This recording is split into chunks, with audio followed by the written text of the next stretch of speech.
are jonangdharma volunteers. We're devoted to providing Jonang texts in a neutral and academic fashion.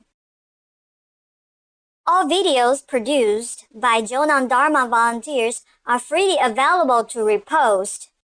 However, we're not affiliated with any websites that repost our videos, and we do not endorse any political stance they may have. To know more about our mission, please visit jonangdharma.org. Professor William Magee, Maitripa College, explains Jonangdharma. This video takes excerpts from Professor Magee's publications and make them more accessible to the general audience interested in Jonangdharma. The content and IP belong to the author.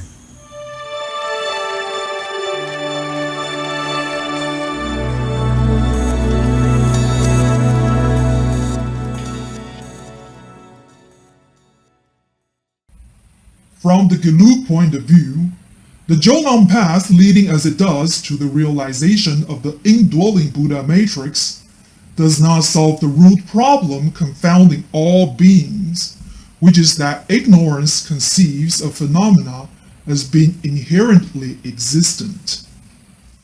Without overcoming that root ignorance, they assert that the conception of self is overcome through realizing some other phenomenon, the Tathāgatagarbha, unrelated with that conception of inherently existent self. The Jonangs do not assert that one is released from cyclic existence by realizing the self-emptiness of phenomena.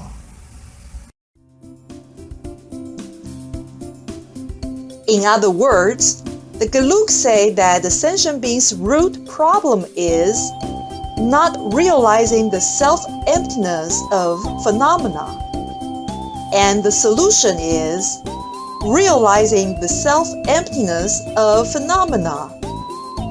But the Jonangs say the solution is realizing the Tathāgatagarbha. Liberation is dependent upon being released from these factors and upon realization of the ultimate. In the end, the conventional knowledge that afflictive emotions are self-empty must also be purified by non-conceptual exalted wisdom, meditative stabilization actualizing the ultimate. From that we know, 1. Liberation depends on realizing the Tathāgatagarbha. 2. Afflictive emotions are self-empty. They can be purified by meditative stabilization, actualizing the Tathāgatagarbha. In the light of these assertions, it must be admitted that from the Jonang perspective, the point of Tsongkhapa's famous analogy misses the mark. Tsongkhapa says, regarding this Jonang view, it is no different than if some person conceives there's a snake to the east and becomes distressed.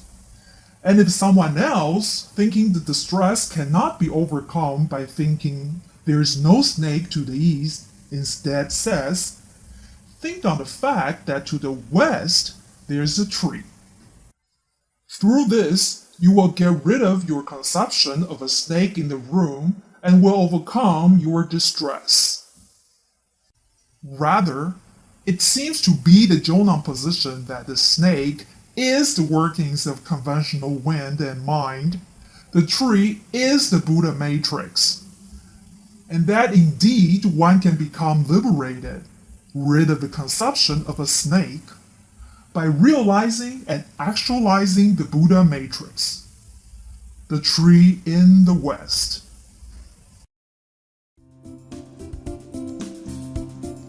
In conclusion, Tsongkhapa's analogy misses the mark. The Jonang position that realizing Buddha matrix, or the Tathāgatagarbha, is indeed the way to liberation.